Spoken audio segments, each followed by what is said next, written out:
नमस्कार दोस्तों, मैं हूं अतुल सिंह। स्वागत है आपका अतुल सिंह रैंडम थॉट्स में। दोस्तों, भारत का कैपिटल गुड्स सेक्टर FY 26 के अंतिम क्वार्टर में इकोनॉमी के सबसे मजबूत ग्रोथ स्टोरीज में से एक बनकर उभरा।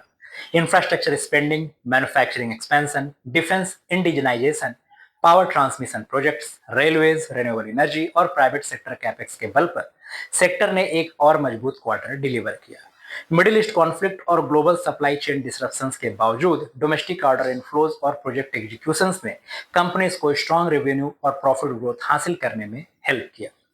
इस बात का सबसे बड़ा प्रमाण है कि बीएससी कैपिटल गुड्स इंडेक्स की 34 कंपनीज में से 33 कंपनीज की एग्रीगेट सेल्स 21% बढ़कर 1.17 लाख करोड़ तक पहुंच गई।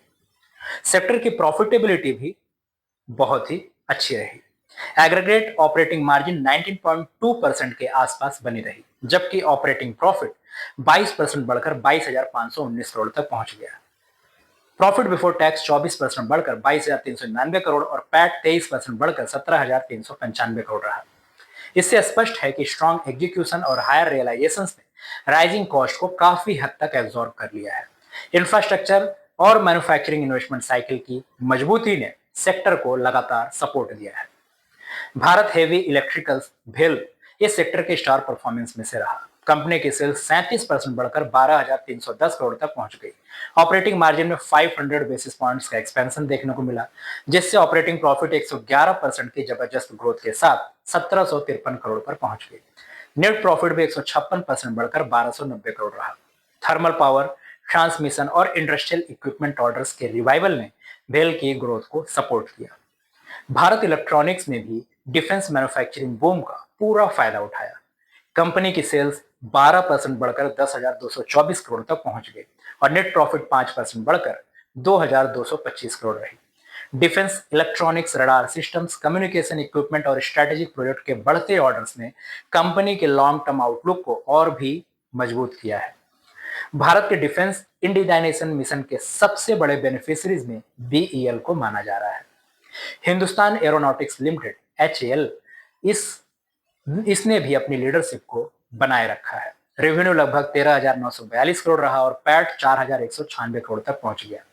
LCA तेजस, हेलीकॉप्टर प्रोग्राम्स, इंजन मैन्युफैक्चरिंग और डिफेंस एक्सपोर्ट्स के बढ़ते अवसर HAL के लिए लॉन्ग टर्म ग्रोथ रनवे प्रदान कर रहे हैं। भारत के डिफेंस बजट में लगातार वृद्धि और मेक इन इंडिया पर जोर जो है वो HAL के लिए एक स्ट्रक्चरल टेलविंड है। शिप बिल्डिंग सेगमेंट में भी मिक्स्ड लेकिन मजबूत परफॉर्मेंस देखने को मिली।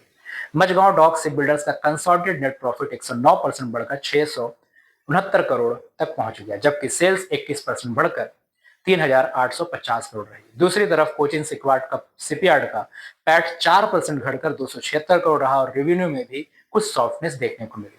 फिर भी डिफेंस शिप बिल्डिंग और कमर्शियल व्हीकल डिमांड दोनों कंपनीज के लिए लॉन्ग टर्म अपॉर्चुनिटीज बने हुए हैं। इंडस्ट्रियल इंजीनियरिंग और पावर इक्विपमेंट सेगमेंट के कई प्लेयर्स ने भी इंप्रेसिव रिजल्ट्स दिखाए हैं। सीजी पावर की सेल्स 25% बढ़कर 3442 करोड़ और ऑपरेटिंग प्रॉफिट 35% बढ़कर 466 करोड़ रहा। जीई वर्नोवा T&D ने 89% प्रॉफिट ग्रोथ दर्ज की और सेल्स 42% बढ़कर 1637 करोड़ तक पहुंच गया। हितैची एनर्जी इंडिया का नेट प्रॉफिट 80% बढ़कर 330 करोड़ रहा, जबकि सीमेंस एनर्जी इंडिया ने 52% पैट ग्रोथ और 27% रेवेन्यू ग्रोथ दर्ज की। ये नंबर्स पावर ट्रांसमिशन और ग्रिड मॉडर्नाइजेशन साइकिल की मजबूती को दर्शाते हैं। इंफ्रास्ट्रक्चर, केबल्स और इंडस्ट्रियल सॉल्यूशंस सेगमेंट में भी ग्रोथ का सिलसिला जारी रहा। KEI इंडस्ट्रीज ने 19% सेल्स ग्रोथ और 25% पैड ग्रोथ दर्ज की। वहीं पॉलीकैब इंडिया का रेवेन्यू 27% बढ़कर 8,865 करोड़ तक पहुंच गया और नेट प्रॉफिट 773 करोड़ रहा। भारत में transmission lines, distribution upgrades, data centres और इंडस्ट्रियल इलेक्ट्रिफिकेशंस की बढ़ती डिमांड इन कंपनीज के लिए multi year growth opportunities create कर रहे हैं। सेक्टर की सबसे बड़ी स्ट्रेंथ उसका रिकॉर्ड ऑर्डर बुक रहा है। भारत की कैपेक्स साइकिल अब सिर्फ गवर्नमेंट स्पेंडिंग तक सीमित नहीं रही। Renewable energy, green hydrogen, semiconductors, data centres, defence manufacturing, railways और अर्बन इंफ्रास्ट्रक्चर में प्राइवेट इन्वेस्टमेंट भी तेजी से बढ़ रहा है।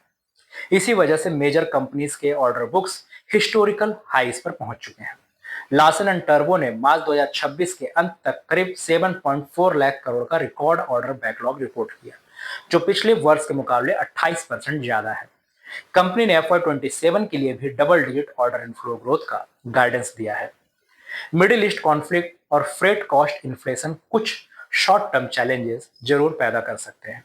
Supply chain disruptions, logistic delays और commodity price volatility project execution को इंपैक्ट कर सकता है, लेकिन ऑर्डरिंग एक्टिविटी पर इसका प्रभाव अब तक लिमिटेड रहा है। एनर्जी ट्रांजिशंस, डिफेंस प्रोक्योरमेंट और इंफ्रास्ट्रक्चर इन्वेस्टमेंट के कारण डिमांड पाइपलाइन मजबूत बनी हुई है। लॉन्ग टर्म दृष्टिकोण से अगर देखें तो कैपिटल गुड्स सेक्टर भारत के मैन्युफैक्चरिंग और इंफ्रास्ट्रक्चर ट्रांसफॉर्मेशन का सबसे बड़ा प्रॉक्सी बन चुका है।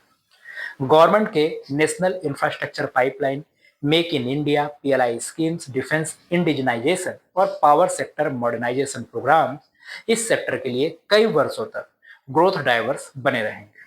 Record order books, improving execution, healthy balance sheet और राइजिंग प्राइवेट कैपेक्स को देखते हुए कैपिटल गुड्स सेक्टर FY27 और उसके बाद भी भारत की ग्रोथ स्टोरी का एक प्रमुख बेनिफिशियरी बना रह सकता है।